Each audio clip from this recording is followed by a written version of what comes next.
una sa lahat. Kapag kukuha ka ng dokumento, dapat voluntaryo yung pagbibigay sa'yo. Kasi kung pinuwersa mo to, maaari ka pang gumawa ng mas illegal na bagay dahil nagawa mo na mang-agaw ng dokumento. Kailangan na lang po dyan ay talagang malaman, maimbestigahan kung paano nga ba niya nakuha yung files. Mga kapatid, alas 5:30 na. Ito na mga bumabanderang balita. Iligal ang pagkuha, Cabral Files, persahan naman nung kinuha ni Congressman Leviste ayon sa staff ng yumaong DPWH Undersecretary, pero tinanggihan ni Leviste. Malisyoso at walang basihan, DPWH Secretary Dizon itinanggi alegasyon ni Congressman Leviste na may insertions o allocable siya sa 2025 budget. Bumaba ang tiwala. Trust ratings sina Pangulong Marcos at Vice President Duterte parehong bumaba base sa survey ng Pulse Asia, pero lamang si VP Sara.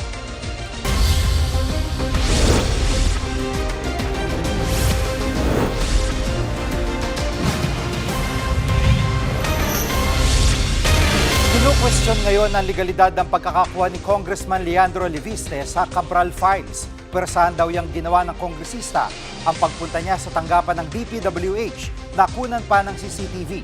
Live mula sa TV5 Media Center, nangunguna sa balita si Gerard de la Peña. Gerard, ano nakita sa kuha ng CCTV? Jiggy, September 4 na nagpunta itong si Batangas 1st District Congressman Leandro Leviste doon sa DPWH. At bandang alas 5:30 ng araw na yun ay nagpunta ito doon sa opisina ng namayapang si Undersecretary Catalina Cabral. Pagkatapos ito ay nagpunta ito doon sa programming office at kasunod na dyan si Cabral. Bandang alas 6 ng gabi, sabay na ito lumabas ng programming office at makikita doon sa CCTV footage na may hawak ng dokumento itong si Leviste. At parang may pinapaliwanag sa kanya itong si Cabral. At ito raw yung araw na napasa kamay ni Leviste, itong tinatawag na Cabral Files. Hinahanap daw ni Leviste kay Cabral yung listahan ng mga mambabatas na may mga insertions at may mga proposals para doon sa 2025 budget ng DPWH. Pero ayon sa staff umano ni Cabral, ay persahang kinuha ni Leviste itong mga dokumento mula kay Cabral. Kaya kung makita natin doon sa mga letratong inilabas ng DPWH, makikita natin may sugat yung kamay ni Cabral dahil dito. Dugaan pa nga raw yung damit ni Cabral dahil sa paper cut. Jiggy. At Gerard, ano naging reaksyon ni Congressman Leviste dito sa sinasabing illegal na pagkakakuha niya ng mga dokumento? Jiggy, naglabas ng isang statement itong si Leviste at talagang itinatanggi niyang illegal niyang nakuha itong mga dokumentong ito mula sa DPWH. At sinasabi rin niya na nagpapasalamat pa siya sa ahensya dahil nakumpirmang totoo yung mga hawak niyang dokumento na may basbas pangaraw ni Public Works Secretary Vince Dizon. At dagdag ni Leviste, kaduda-duda yung timing ng paglalabas ng DPWH itong mga CCTV footage at mga litrato. At lalong mas kaduda-duda raw na parang may doubts o may parang alinlangan ang DPWH na ilabas yung nilalaman ng mga dokumentong ito. Ang sabi naman ni Palace Press Officer Undersecretary Claire Castro, dapat daw maimbestigahan pa rin kung paano napasa kamay ni Leviste itong tinatawag nga nating Cabral Files. Pakinggan natin yung bahagi ng panayam ni Yusek Claire Castro sa News and Views ng One News.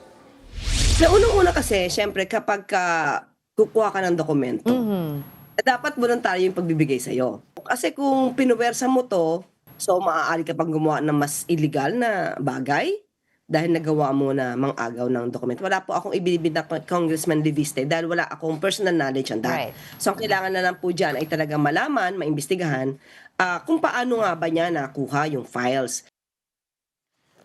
At Gerard, dinadawit din ni Congressman Leviste si Secretary Dizon sa mga insertion at allocable sa alegasyon ni Leviste at ano ang payag ni Secretary Dizon dito? Tama, Jiggy, sinasabi nga nitong si Congressman Leviste na may mga flood control projects daw itong si Dizon na pinondohan ng allocables at ng budget insertions nung ito ay nandun pa sa Bases Conversion and Development Authority o BCDA. Kasi kung maaalala natin, itong si Secretary Dizon ay President and CEO ng BCDA mula 2016 hanggang 2021. Pero ang sabi ni Secretary Dizon sa isang pahayag, talagang dinedenay niya ito, mariin niyang idinedenay itong paratang na ito at ito raw raw ay malisyoso at walang basihan itong akusasyon na ito. Sa kahiwalay na statement naman, sinabi ng BCDA na wala silang anumang flood control project sa pinondohan ng allocables at ng budget insertions. At ang sinabi rin ng ahensya na yung kanilang mga projects ay approved government projects na pinopondohan ng National Treasury. Yan muna ang latest. Balik sa iyo, Jiggy. Yan ang ulat ni Gerard de la Peña live mula sa TV5 Media Center. Posibleng maharap sa ethics complaint sa Kamara si Congressman Leandro Leviste. Ayon kay House Committee on Public Accounts Chairman Terry Ridon, dapat klaruhin ni Leviste kung paano niya nakuha mga dokumento. Kailangan din daw malaman kung talagang pumayag si DPWH Secretary Vince Dizon na ibigay ang files kay Leviste. Ani Ridon, kung illegal na nakuha ang mga dokumento, nawawalan ito ng kredibilidad bilang ebidensya. Hindi rin daw dapat gawing venue ang Kamara para sa ebidensya nakuha sa questionableng paraan at isinapubliko para magmukhang lehitimo. Isa si Ridon sa mga kongresistang dinadawit ni Leviste sa Cabral Files. Konektado raw ang party list ni Ridon na Bicol Saro sa ilang contractor na ginawaran ng mga proyekto sa Kamsur. Pero tinanggi ni Ridon ang paratang. Gate niya, hindi pa siya kongresista nang balangkasin ang 2025 budget. Parehong bumaba ang trust rating sina Pangulong Bongbong Marcos at Vice President Sara Duterte base sa bagong survey ng Pulse Asia. 32% ang nagsabing malaki ang kanilang tiwala kay PBBM. 54% naman ang nagsabing malaki ang kanilang tiwala kay VP Sara. 2 puntos ang binaba ng trust rating ng dalawa kumpara ng Setyembre. Tumaas naman ng tig-10 puntos ang performance ratings ng dalawa. 34% ang nagsabing aprobado nila ang performance sa Pangulo, habang 56% ang kay VP Sara. Ginawa ang survey noong December 12 hanggang 15 sa gitna ng investigasyon sa flood control scam. Ayon naman sa Malacanang, hindi iindahin ng Pangulo ang pagbaba ng kanyang rating kung ang dahilan nito ay ang pagpapaimbestiga niya sa korupsyon na nakakaapekto sa ating ekonomiya. Tama lang daw ang desisyon ng Pangulo kahit hindi ito popular. Binupusisi na ni Pangulong Bongbong Marcos ang niratipikahang 2026 national budget. Natanggap ng Malacanang ang BICAM report kagabi. Isang linggong pinag-aralan ng Pangulo o pag-aaralan ng Pangulo ang budget bago lagdaan. Bago inaprobahan ng Kamara at Senado ang budget, kinwestiyon ng ilang mambabatas sa nakapaloob ditong 200 billion pesos na unprogrammed funds. Ito yung pondong wala pang tiyak na pagkukunan at paglalaanan. Tuto lang ilang mambabatas dyan dahil mala pork barrel daw yan. Pwede pa yang i-veto o tanggalin ng Pangulo. Susunod, mga maputol o naputol na buto, pamputol ng buto, nakahanda na sa mga ospital. Diyan lang kayo mga kapatid, dapat una sa lahat.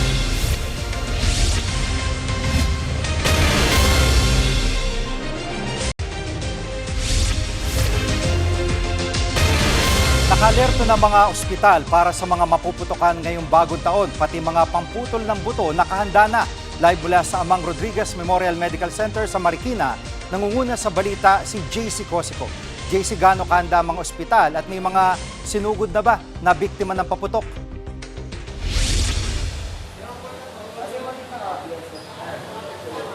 Jiggy, all set na nga rito sa Amang Rodriguez Medical Center sa Marikina City para nga doon sa mga mapuputukan sa pagsalubong sa bagong taon. Dito nga pagpasok sa kanilang emergency room ay meron ng area para nga yan sa mga firecracker victims at kumpleto na nga po yan sa mga panlinis ng sugat, din po doon sa mga instrumento na gagamitin po doon sa mga magkakaroon ng mga seryosong injury gaya po ng mga pamutol na bone cutter at bone saw.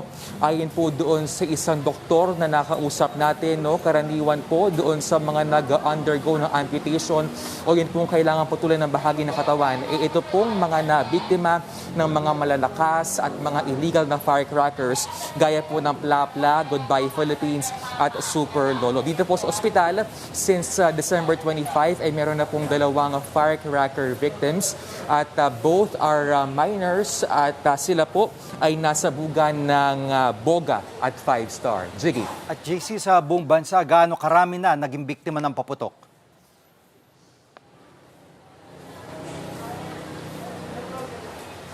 Jiggy, doon nga sa update ng DOH from December 21 up to 30 ay umabot na nga sa 140 yung naitalang firecracker injuries. Yan po ay lower kumpara sa 182 cases sa pareho pong panahon noong isang taon. Pinakamarami sa Metro Manila, Western Visayas and sa Central Luzon. At kabilang nga po doon sa mga pinaka-nakadali sa mga biktima itong 5-star, Boga, Kuwitis, Plapla at saka po Whistle Bomb. At higit po sa kalahati itong mga victims na ito ay mga menor de edad. Kaya po paulit-ulit na reminder ng DOH sa publiko, legal man o hindi, huwag na pong gumamit ng paputok, lalo na yung mga bata. Tingin ng DOH, mas mainam kung magkakaroon nga ng batas para po bawalan yung mga bata na gumamit po o humawak ng paputok. Narito po ang pahayag ni DOH Chief Ted Herbosa. Hindi ba dapat parang child abuse yan pagka inaayahan mo yung bata? Lalo na kung yung nanay pa or tatay ang nagbigay ng pera para bilhin yung paputok. And I will support any legislator that will pass a legislation like this. Kasi sawa na ako na every year naman, bata lagi ang nabibiktima eh. Jiggy, bukod nga sa mga mapuputukan, binabantayan din po ng DOH itong mga komplikasyon sa ilang non-communicable diseases gaya po ng stroke at saka ng heart attack. Yan nga especially nakabi-kabila nga itong mga kainan ngayon pong holiday season. Kaya reminder po ng DOH ay magkaroon po ng discipline sa sarili sa pamamagitan po ng pag-ehersisyo, pagkain ng tama at pag-inom ng maintenance na gamot kung mayroon. Jiggy, back to you. Yan ang ulat ni JC Cosico live mula sa Marikina. Libo-libong iligal na paputok ang kinumpiska at sinira ng mga otoridad para sa mas ligtas sa pagsalubong sa bagong taon. Live mula sa Bocaue, Bulacan, nangunguna sa balita si Gio Robles. Gio, ano mga paputok ang dinispatcha ng mga pulis? Jiggy, karamihan dyan ay 5-star, Piccolo at Kabasi na pare-parehong iligal. Lantaran pa rin daw yang binibenta sa ilang pamilihan dito sa Bulacan. Isa-isang nilublob sa drum na may lamang tubig ang mga nakumpiskang paputok sa Camp General Alejo Santos. Dyan po naman sa may Malolos. Gamit naman ang maso, winasak ang nasa higit 300 improvised cannon. Ito yung mga tinatawag nating boga. Sa Batangas naman, higit sa 4,000 iligal na paputok ang kinumpiska at winasak ng PNP Calabarzon. Patuloy raw na paiitingin ng mga pulis ang kanilang kampanya kontra iligal na paputok. Jiggy. Pagdating naman sa bentahan ng mga legal na paputok, mga firecracker, kumusta naman ang bentahan dyan? Alam mo, Jiggy, sa pag-ikot natin dito at pagtatanong-tanong natin sa ilang mga tendero ay matumal raw ang bentahan ng ilang tindahan ng paputok dito sa Bocaue. Ayon sa ilang nagtitinda, pasulpot-sulpot ang mga mamimili. Hindi raw gaya noon o bago, nakaraang taon o bago magpandemya na dagsa ang kanilang mga suki. Tila nagtitipid daw ang marami sa ating mga kapatid, lalo't mahal na ngayon ang presyo ng mga bilihin. Tumaas na ng 50 pesos hanggang 100 pesos ang ilang pailaw at mga paputok dito sa may Bocaue na tinaguri ang fireworks capital ng Pilipinas. Posible pa raw tumaas yan bukas sa bisperas ng bagong taon. Nasa 20 pesos ang pinakamura na pailaw dito sa may Bocaue, habang umaabot naman sa 60,000 pesos ang pinakamahal na aerial fireworks na mabibili sa ilang tindahan dito. Mabenta ang fountain, luces, kuwite, sawa at gaya sa nabanggit ko, mga aerial fireworks. Sa kabilangan ng pagtaas ng presyo ay hindi naman alintana yan ng ilang mamimili. Narito, pakinggan natin ang ilan sa kanilang pahayag. Parang hindi kompleto yung New Year. Hindi masaya, parang ganun. Lalaan po talaga. Yearly kasi minsan lang magbabagong taon. Malungkot? Para ba siya malungkot? Iba talaga yung iba dating nung may talaga may pampaswerte.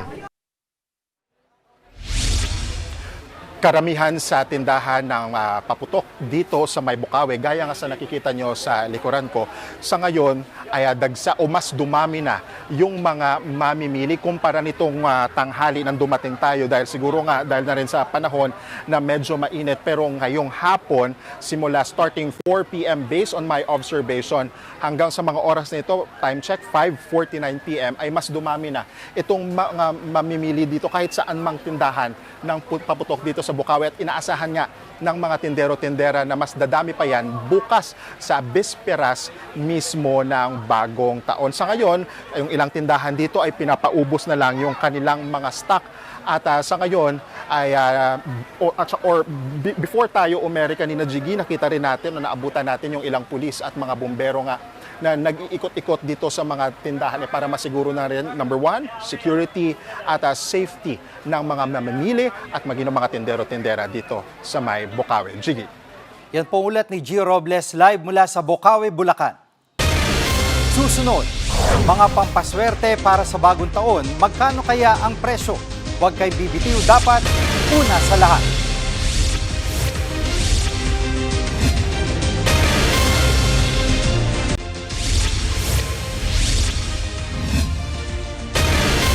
Abala na sa pamimili ng pang-medianoche at pampaswerte, marami nating kapatid.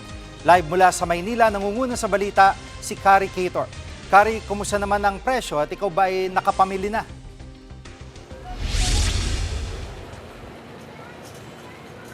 Jiggy, New Year feels na rito sa Binondo kung nasaan tayo ngayon dahil dagsana ang mga namimili ng pampaswerte at kabilang nga sa hinahanap-hanap o talagang kinukuha nila ay yung panabit na lucky palay na nagkakahalaga ng 40 pesos. 20 to 50 pesos naman ang gold bars at coins at umaabot ng 2,500 pesos ang lucky cat. Sa mga may budget, hindi bababa sa 1,800 pesos ang Prosperity Bowl at may alternative rin sa paputok na electric firecracker na 2,800 pesos ang presyo. Habang ang Victory o Money Horse mabibili sa hanggang 4,500 pesos. Available rin yan sa presyong 250 pesos, pinakamababa, lalo't Year of the Horse ang 2026. Isa pa sa mga pinaniniwalaan dito ay hindi raw gaanong malas ang paparating na taon. At ramdam na raw yan ng ilang nagtitinda dahil mas marami ang namimili sa kanila ngayon kumpara noong sinalubong itong 2025. Pakinggan natin ang pahayag ng isa sa mga nakausap nating tindera. Gusto nila parang may instant na pampaswerte. Pero syempre, huwag din aasa sa mga pampaswerte. Kailangan din talaga magtrabaho, magandang asal, and then good karma para ang balik naman talaga ay maganda. Ziggy, bukod sa mga pampaswerteng yan, dinadayo rin dito sa Binondo yung mga lucky color t-shirt na nasa teal at white. 120 to 180 pesos ang presyo niyan, depende sa size at material, at may kasama na ring print na ikaw mismo ang mamimili. Balik sa'yo. At Kari, yung mga bilog na prutas na hindi naman pwedeng mawala sa medianoche ay kumusta ang bentahan dyan? Yes, kanina nag-ikot din tayo sa Murphy Public Market sa Quezon City kung saan marami na nga rin ang namimili ng mga bilog na prutas na isa pang pampaswerte sa bagong taon. At sa nakita natin, kabilang sa mga pinakamabili ay ang pongkan, mansanas, orange at peras na naglalaro ang presyo sa 10 to 35 pesos kada piraso. 40 pesos naman ang kiwi at 50 to 80 pesos ang pakwan. Binibili rin yung melon na 100 pesos kada kilo, pati na ang kiat-kiat, suha, ubas, bayabas at longgan na umaabot naman ng 300 pesos. Sa mga gustong mamili ng maramihan, meron din silang mga bundle sa mas murang presyo, kaya naman talagang mas maraming options ang ating mga kapatid, lalo na ang mga nagbabudget. Jiggy. Yan pong ulat ni Kari Cator live mula sa Maynila. Ngayong Rizal Day, nanawagan si Pangulong Bongbong Marcos na itaguyod ang integridad at igalang ang katotohanan. Pinanguna ng First Family ang pag-aalay ng mga bulaklak sa bantayog ni Rizal sa Luneta. Ayon sa Pangulo, dapat isabuhay ang mga iniwang aral ni Rizal Ang pambansang bayani raw ang nagturo kung paano mamuhay ng may dangal, pananagutan at malasakit sa bayan. Ito na ang ika-129 na anibersaryo ng kabayanihan ni Dr. Serizal. Kami ang inyong mga kapatid sa Balitan at Public Service. Dapat una sa lahat, abangan niyo po ulit kami bukas dito sa TV5, 1PH, RPTV, True TV at 105.9 True FM.